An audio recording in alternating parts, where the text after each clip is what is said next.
Olá, meu nome é Lívia Barbosa e junto da Milena, Maria Carolina Moraes e Rafael Cury, da turma 1EC de Bases Biológicas do Comportamento, ministrado por Kátia Padilha na PUC-Rio, no curso de Psicologia, traremos algumas informações relacionadas aos ventrículos, sendo anatomia e aspecto funcional, alteração e curiosidade.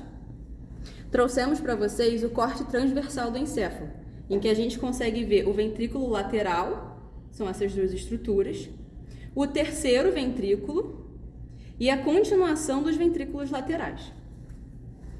Os ventrículos são como marcas na fase adulta, da natureza tubular do tubo neural, da fase embrionária. Essas marcas surgem porque o tubo neural dá origem ao encéfalo por meio de uma expansão de sua extremidade superior e, ao fazer isso, surgem algumas cavidades, os ventrículos. Eles são em número de 4 e podem ser vistos no interior do cérebro, do diencéfalo e do tronco cerebral, ao se fazer cortes do encéfalo, como o corte transversal. Esses 4 ventrículos são os 2 ventrículos laterais, são essas duas estruturas aqui,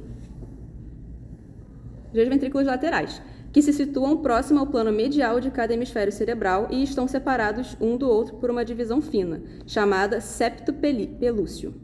Em extensão, eles vão, em sua parte posterior, desde a porção central do lobo frontal até em sua parte posterior, a porção central do lobo occipital. Em que aqui a gente tem a porção do lobo occipital e aqui a gente tem a porção do lobo frontal. O terceiro ventrículo, que tem uma forma de fenda e se encontra entre as duas metades laterais do tálamo, no centro do diencéfalo. Então aqui a gente tem o terceiro ventrículo, que divide o tálamo em 2, que é essa estrutura aqui. Este é o tálamo e este é o terceiro ventrículo.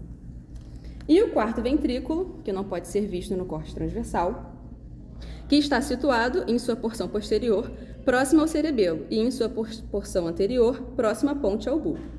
Ambos os ventrículos laterais fazem comunicação com o terceiro ventrículo, por meio de um forame intraventricular, ou forame de Monro, localizado na região anterolateral do terceiro ventrículo. Já este continua num pequeno canal que passa por todo o mesencéfalo, o aqueduto cerebral de Sylvius, se ligando assim ao quarto ventrículo. Por fim, no quarto ventrículo, existem 3 orifícios pelos quais esse líquor passa para estar em contato com a superfície do encéfalo. Agora, irei trazer uma alteração, a hidrocefalia.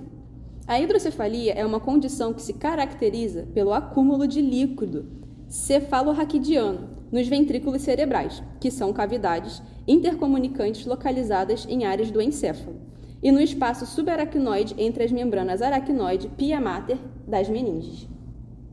E a curiosidade é: os ventrículos laterais eram o centro das atenções entre filósofos, sacerdotes, anatomistas e médicos desde Aristóteles, no século IV a.C. Originalmente, pensava-se que os ventrículos abrigavam a alma e os espíritos vitais responsáveis por funções superiores.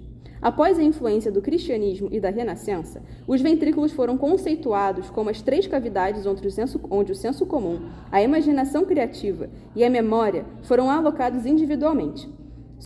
Somente no século XVI que os anatomistas Andreas Vesalius e Constanzo Varolio identificaram os ventrículos como cheios de líquidos cefalorraquidiano. Muito obrigada, pessoal, pela atenção.